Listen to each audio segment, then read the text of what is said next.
আগের দিন আমরা পড়েছি প্রেজেন্ট সিম্পল টেন্স অথবা প্রেজেন্ট ইনডিফিনিট টেন্সের ব্যাপারে। আজকে আমরা পড়ব প্রেজেন্ট কন্টিনিউয়াস টেন্সের ব্যাপারে। আচ্ছা, প্রেজেন্ট কন্টিনিউয়াস টেন্সের আগে কিছু আমি উদাহরণ নিই। Present continuous tense, present continuous, আচ্ছা প্রেজেন্ট কন্টিনিউয়াস টেন্সের উদাহরণ যদি আমরা দেখি তাহলে হচ্ছে যে রাম ইজ ইন হিজ কার।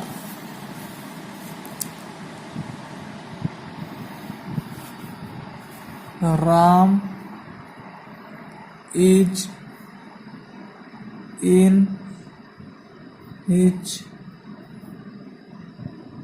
কার। রাম হচ্ছে তার গাড়ির ভিতর। He is on his way to work. He is on his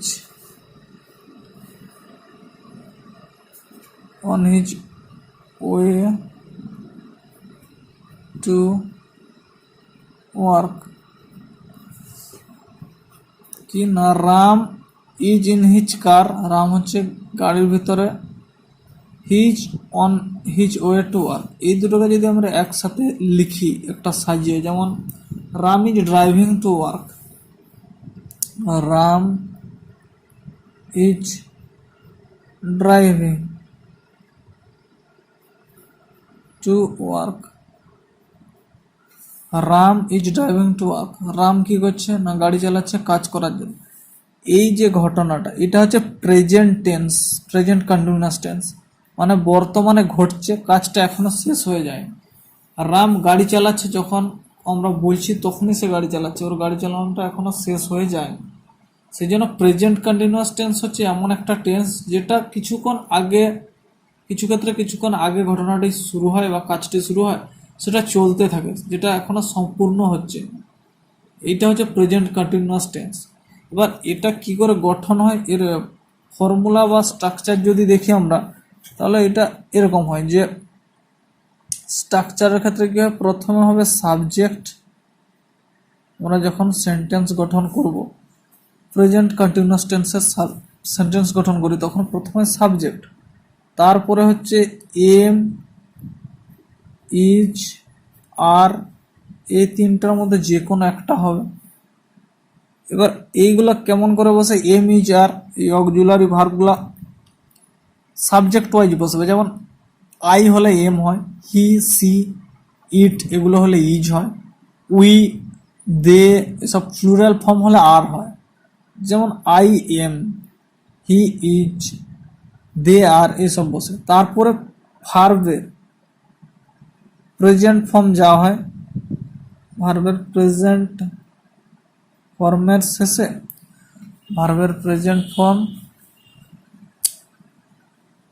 তার শেষে আইএনজি যোগ হবে। ঠিক আছে, ভার্বের যে প্রেজেন্ট ফর্ম তার সাথে আইএনজি যোগ হবে, ওর পরে অবজেক্ট হবে, ওর পরে অবজেক্ট হবে।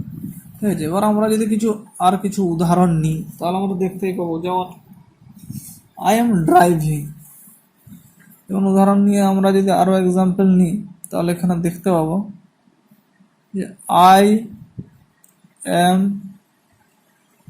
ড্রাইভিং, আমি গাড়ি চালাচ্ছি, বর্তমানে ঘটনাটা ঘটছে। এবার এই স্ট্রাকচারের সাথে ম্যাচ করালে আই হচ্ছে সাবজেক্ট, এম হচ্ছে অক্সিলারি ভার্ব থেকে একটা নিয়েছি, ড্রাইভিং হচ্ছে ভার্বের ড্রাইভ, ডিআরআইভি ড্রাইভ, তার সাথে আমরা আইএনজি যোগ করে স্ট্রাকচার করেছি বা ফর্ম করেছি সেন্টেন্সটা। এবার দ্বিতীয় ক্ষেত্রে আমরা যখন ইজ কোথায় হচ্ছে যদি দেখি, যে ইজের ক্ষেত্রে যেমন যদি আমি দেখি সি ইজ ওয়ার্কিং,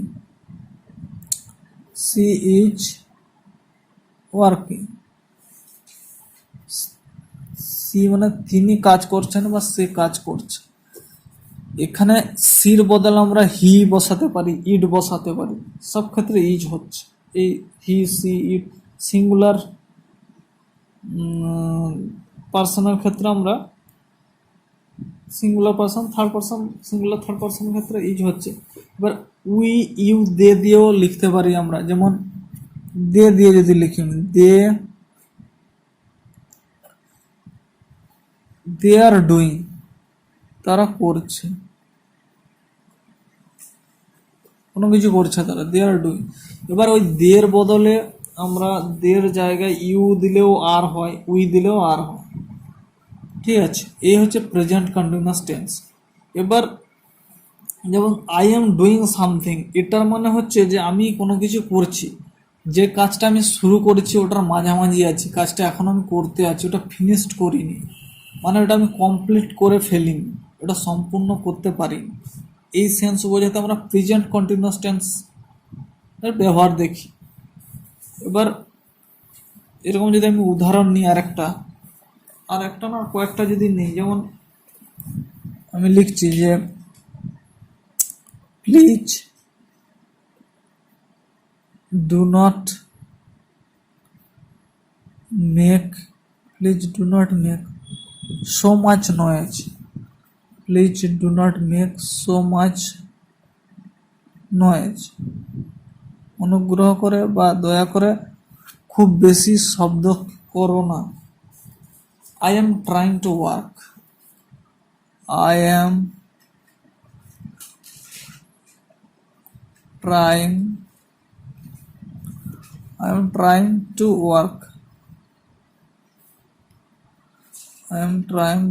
ওয়ার্ক, এখানে আই এম ট্রাইং এটা হচ্ছে প্রেজেন্ট কন্টিনিউয়াস টেন্সে আছে, যে please do not make so much noise, তোমরা এতটাও please do not make so much noise, I am trying to work, তোমরা এতটাও গন্ডগোল বা শব্দ করো না, আমি কাজ করছি। I am trying to work, আমি কাজ করার চেষ্টা করছি। এখানে যদি আমরা এটা ইউজ করতে পারবো না যে আই ট্রাই টু ওয়ার্ক, এটা যদি আমরা লিখি আই ট্রাই টু ওয়ার্ক, তাহলে এটা ভুল হবে, ঠিক আছে। এবার এরকম আরেকটা আমি যদি উদাহরণ নিই যে হোয়ার ইজ অর্চিড, যদি কেউ প্রশ্ন করে যে হোয়ার ইজ অর্চিড কোথায়, কেউ কাউকে একটা প্রশ্ন করছে যে হোয়ার ইজ অর্চিড কোথায়, তখন তার উত্তর একজন বলবে যে হি ইজ হ্যাভিং শাওয়ার, সে স্নান করছে।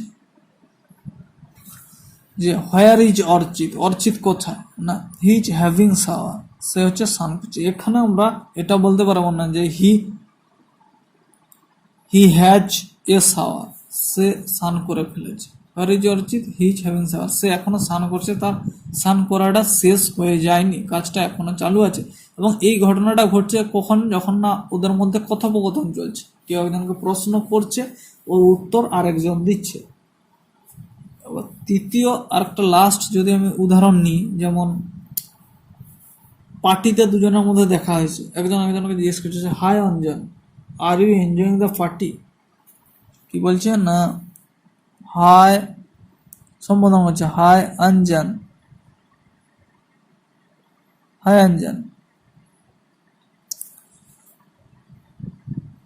আর you enjoying the party, are you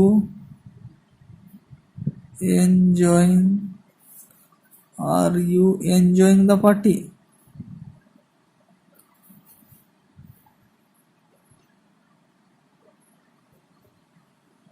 দুজনের দেখা হয়েছে, একজন একজনকে প্রশ্ন করছে hi Anjan, are you enjoying the party.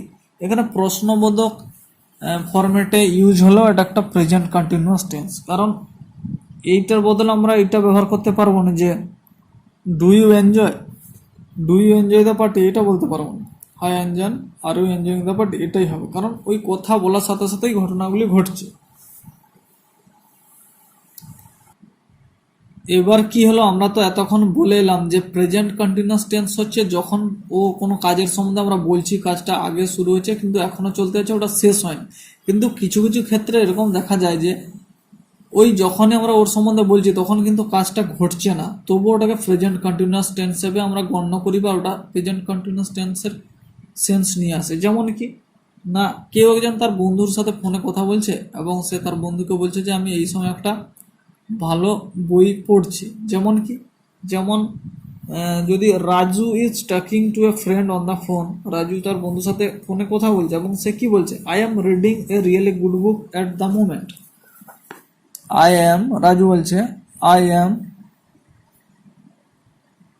Reading, I am reading a really, I am reading a really good বুক,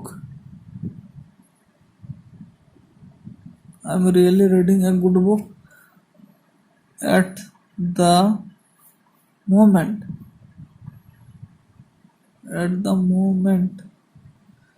রাজু বলছে যে I am reading a really good book at the moment. আমি হচ্ছে একটা খুব ভালো বই পড়ছি এই সময়। কিন্তু সে যখন ফোনে কথা বলছে তখন কিন্তু ও বই পড়ছে না, কিন্তু ওর বন্ধুকে বলছে, তবুও এটা একটা প্রেজেন্ট কন্টিনিউয়াস টেন্স হয়। এবার দ্বিতীয় একটা উদাহরণ যদি নিই, যেমন কি না, James James wants to work in Italy, James wants to work in Italy, James wants to work in Italy, James হচ্ছে ইতালিতে কাজ করতে চায়, সেই জন্য সে কি করছে, so he is learning Italian, সে তাই ইতালিয়ান শিখছে।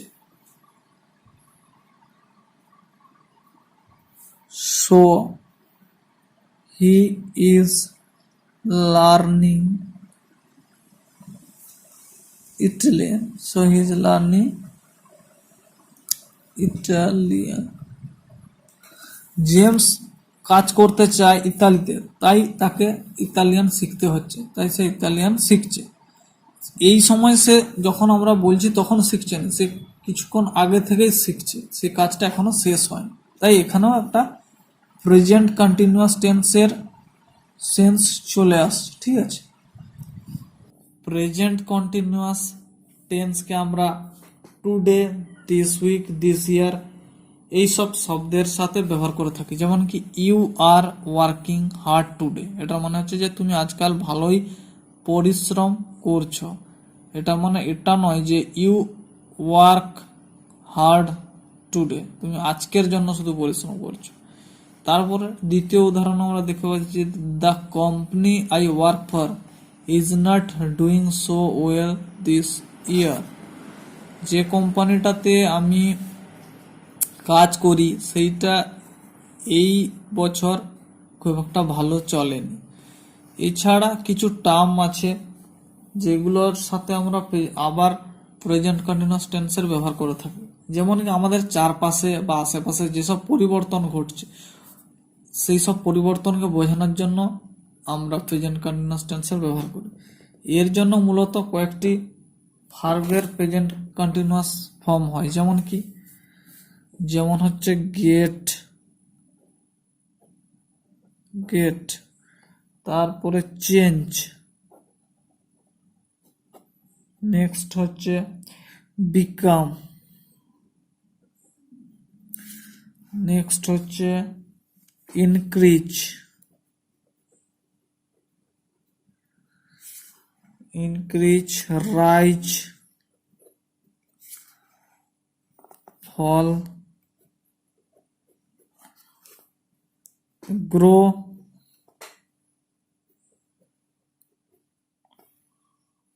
ইমপ্রুভ, ইমপ্রুভ, তারপরে begin,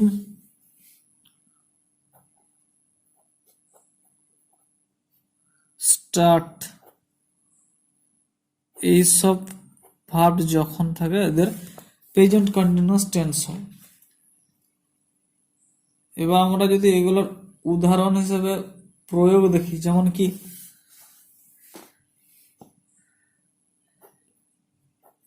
is your English Is your English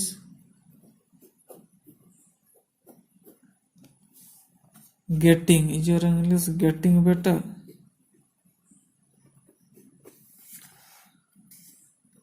Is your English getting better? এখানে কিন্তু প্রেজেন্ট কন্টিনিউয়াস টেন্সের ব্যবহার আছে। যদি আমরা বলতাম যে does your English get better, তাহলে এটা ভুল হতো। The population of the world is increasing very fast. The population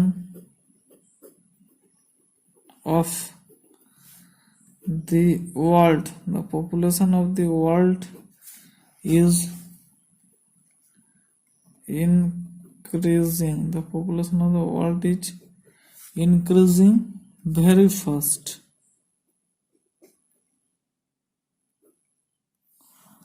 ওয়ার্ল্ডের জনসংখ্যা খুব দ্রুতই বৃদ্ধি পাচ্ছে। এখানে যদি আমরা ইনক্রিজ করতাম তাহলে ওটা ভুল হতো। এখানে প্রেজেন্ট কন্টিনিউয়াস টেন্সের ব্যবহার হয়। তারপরে হচ্ছে at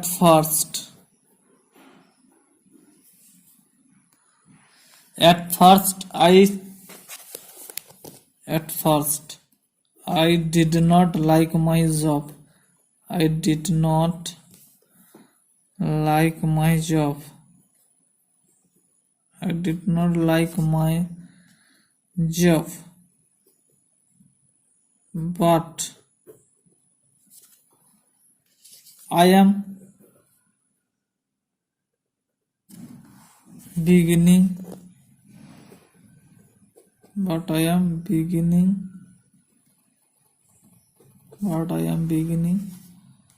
to enjoy it.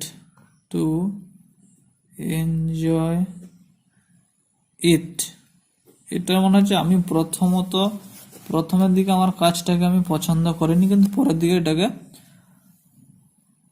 Enjoy করা শুরু করেছি বা উপভোগ করা শুরু করেছি। এইভাবে হচ্ছে প্রেজেন্ট কন্টিনিউয়াস টেন্সের ব্যবহার হয়। তো আজকে আমরা প্রেজেন্ট কন্টিনিউয়াস টেন্স সম্বন্ধে আলোচনা করলাম। পরের দিন আমরা সিম্পল প্রেজেন্ট আর প্রেজেন্ট কন্টিনিউয়াস টেন্সের মধ্যে কম্পেয়ার করব। তো তোমরা যদি টেন্সের সিরিজ দেখতে চাও তাহলে প্লেলিস্টে গিয়ে চেক করতে পারো। ওখানে প্রত্যেকটি টেন্সের ভাগ সম্বন্ধে ডিটেলসে আলোচনা করা আছে। তো তোমাদের এই ভিডিওগুলো যদি কাজে আসছে তাহলে তোমরা চ্যানেলটাকে সাবস্ক্রাইব করে রাখতে পারো আরও এরকম টাইপের ভিডিও পাওয়ার জন্য। তো ধন্যবাদ ভিডিওটা শেষ পর্যন্ত দেখার জন্য।